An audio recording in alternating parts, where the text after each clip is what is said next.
Okay, so as we continue with 5.1, the extreme value theorem, by the way, you can just shorten it to EVT. Everybody in calculus knows what you're talking about here. Well, if you were to examine the extreme value theorem, it can only occur if the function's continuous on the closed interval. Well, as you look at this first problem, well, x cannot equal -3. And that's what we practice in pre-calc, that we can never divide by 0, and that occurs at x equals -3. So therefore, h is not continuous.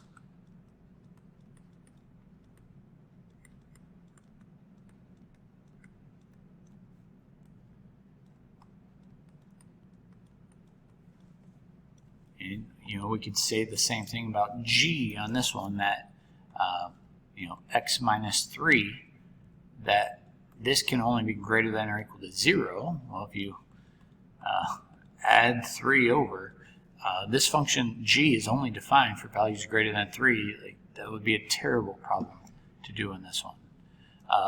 So again, this function is not even defined from -5 to 0. So there's a lot of things wrong with g. It's not defined. Well, I guess it's the same thing as being not continuous. I should have just put arrows in. It's the same reason. And we can only log positive numbers. So as you look at f on this one, x plus 7 must be greater than 0. So x must be greater than -7. So as we look at this problem,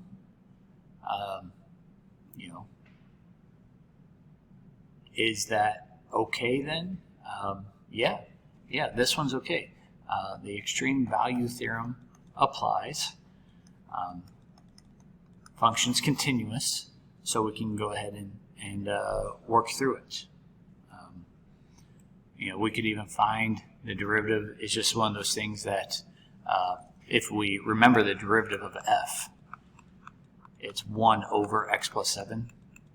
Well, this dividing by, the denominator can be -7 for the derivative to not exist, but it doesn't have to be something that you plug into the problem.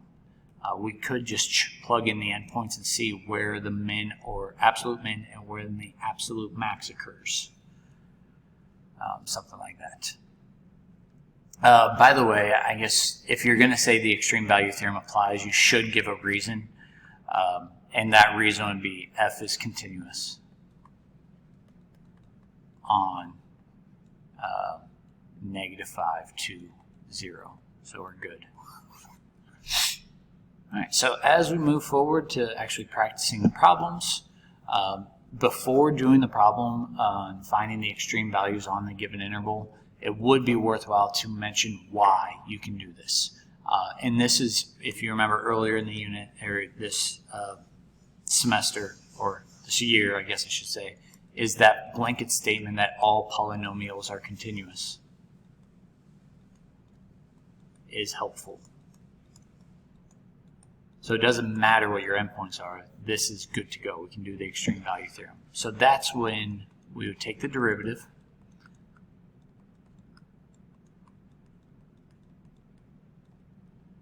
set it equal to 0.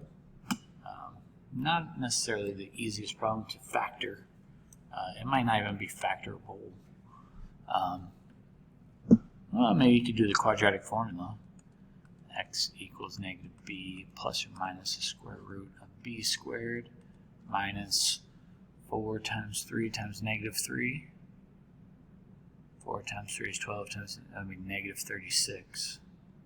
So turn that into plus all over 2 times 3, 2a. Let's see, it's definitely going to be an irrational number. What's that? 4252, root 52 all over 6. I don't even know if that happens in the, I'm going to use a calculator. 4 plus root 52 all over 6. Yep, that's in the interval. 1.869. What am I talking about by the interval? Is this thing right here. 1.869. Now as I try my other value, if I went up here and changed that to be 4 minus,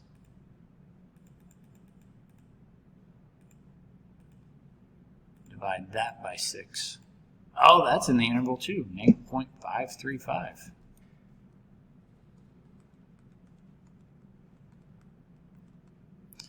But the extreme value theorem also says that you have to check the endpoints. That would be x equals -1 and x equals 3. Well, at this point I've already used my calculator, so I might as well just go back to it. And it might even be worthwhile, because I want to show you something anyway, and type into the original function into y equals, so we're looking at x cubed minus 2, whoopsie, gotta do this correctly, x squared minus 3x minus 2. And in my home screen then, I can hit alpha trace and grab that equation, and then in parentheses put those values that I got, that -0.535. It would actually be smart if I went up and just grabbed that equation, that value. And then the same thing, alpha trace, parentheses, and the other value I got, it was this 1.869, correct? Yeah, that one. So of these two values so far, the smaller one is the -8.065. But you're not done yet. You also need to do the bounds, the -1 and the 3. Because remember, the absolute could occur at one of those two values. So -2 is not smaller and it's not larger, so this one's actually pointless. But you also need to try 3. Oh, that was not the smallest or the largest. So in this problem, here's our absolute max, happen right here, and then here's our absolute min. I want to just go to the answer key. Based off of all of those that work, we found out that the function has an absolute max at -1.121 at the x value of -0.535 and an absolute min at -0.8065, and that happened at x equals 1.869. Notice he didn't mention that it's continuous. Sometimes the AP readers will forgive you a few points. Where like later in the year when we get to a certain rule, you're supposed to say it's continuous, but they'll forgive you because the math is difficult as it is, that they let you get by without mentioning it. Which is actually part of number 2 as well. In pre-calc, we were supposed to learn the graph of sine is always continuous. Same with cosine. And just when you square it, it's still continuous. So as we look at the interval that they give you, it's continuous on that interval. And you can see that he did the chain rule to find the derivative. And I don't like that he didn't show any work, so let me show the work as to why that is correct. So, in case you forgot, which I hope you have not forgotten,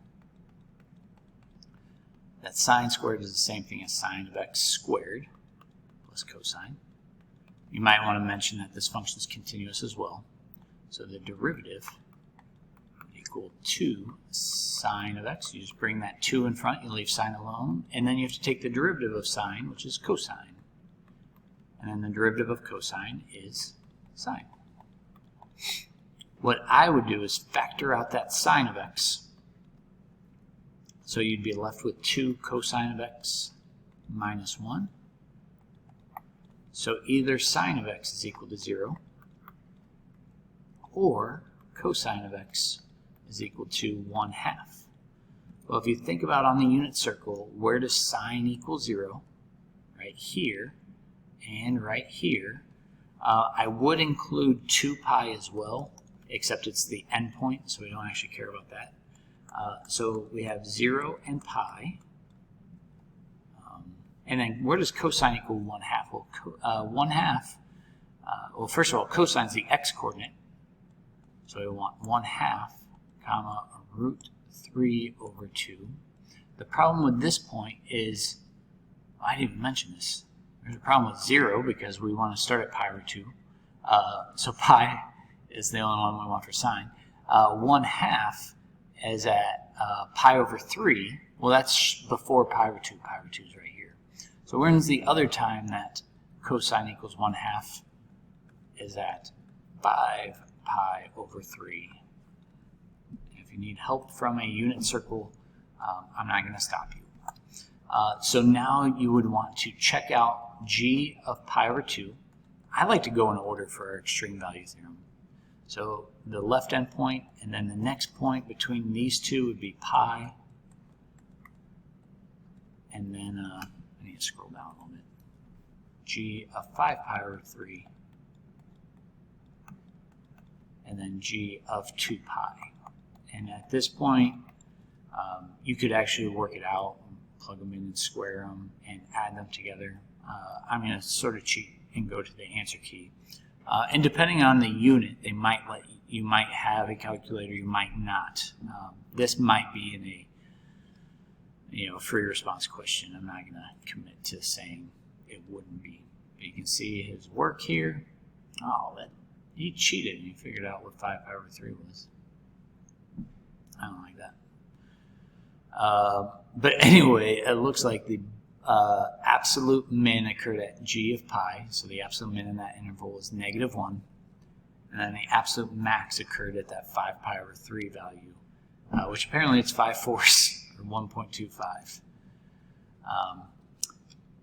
I'm not going to try and rush through the last couple problems. I'm going to stop this video here and get back to you to finish these notes.